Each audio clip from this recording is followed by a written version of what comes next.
Let's make guacamole.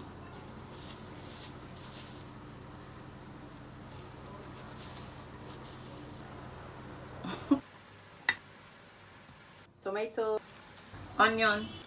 I don't have cilantro right now, so I'm using parsley. Lime juice, but I have lemon juice. Salt, black pepper. You mash, mash, mash until everything is combined. Then you transfer to a serving dish. I enjoy this with some toasted sliced bread, drizzle some olive oil and sprinkle some parsley leaves. And voila! Está delicioso! I'm going to show you the best way to make the quickest and easiest ogbono soup. Let's make ogbono soup.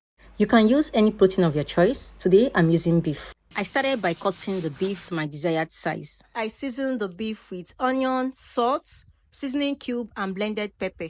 And then I added water to cover the beef. While the beef is cooking, I blended ogbono and ogiri obe, added palm oil and mixed very well. At this point, the beef is tender enough. I added water, stockfish, and the ogbono mixture and stir properly. Cover the pot and allow the ogbono to do its work. Negodu no ogbono soup na. At this point, you're going to add enough crayfish. Taste the soup to know if you need more pepper, salt, or any ingredients at all. Lastly, I added ugu leaf, cover the pot for about 60 seconds, and then stir.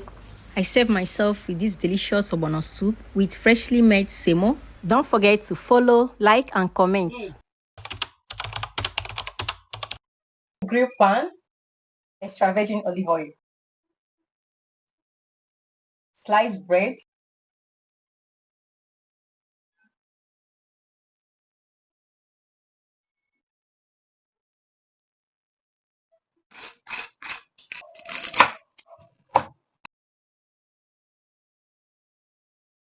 this is good, fresh tomato, red onion, parsley leaf, homemade pepper sauce, salt, lime juice,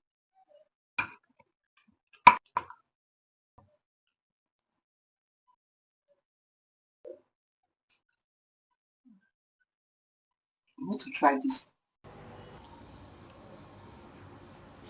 Let's make cottage pie. I started by grinding some beef in a food processor. In a pan, I drizzled in some olive oil and added chopped onion and garlic, sauteing them until they become translucent. Next, I added the ground beef, sauteing for 2 minutes before adding some fresh rosemary, thyme, black pepper, paprika, tomato paste. I sprinkled in some flour and gave it another stir before pouring in the beef stock. I seasoned with salt, added green peas and diced carrot. Cover and let it simmer. In a separate pot, I filled it with cold water and salt, then added chopped potatoes. I let the potatoes boil until fork tender.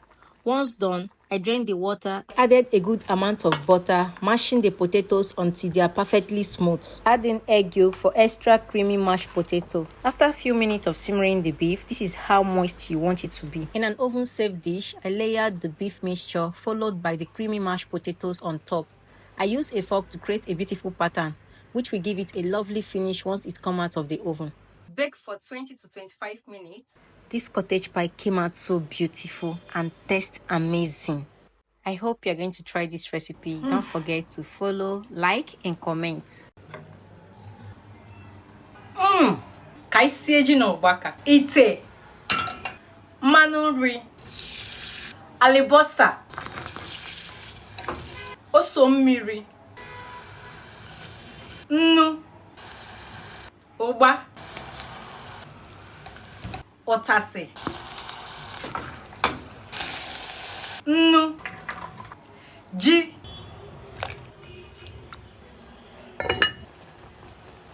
Ji eyego. Ọtọgbu onwe ya o. Let's make chicken corn soup. I started by heating some olive oil in a pot where I pan-seared boneless chicken until golden brown on both sides. Next, I added a classic mirepoix of carrot, onion and celery along with fresh garlic, ginger, salt and black pepper. After stirring everything together, I added water to cover the chicken and let it come to boil. Now for a little twist, I broke open a coconut and blended the meat to create fresh coconut milk. After 5 minutes, I removed the chicken, shredded it and blended half of the sweet corn with the chicken broth and the coconut milk for a creamy texture. I transferred the mixture back to the pot, added soy sauce, the remaining corn, more black pepper and the shredded chicken. Stir everything up. After covering for 5 minutes, I finish it off with a sprinkle of fresh parsley. And there you have it, a comforting chicken corn soup, garnished with homemade croutons and fresh parsley leaf. I hope you're going to try this recipe. Don't forget to follow, like and comment.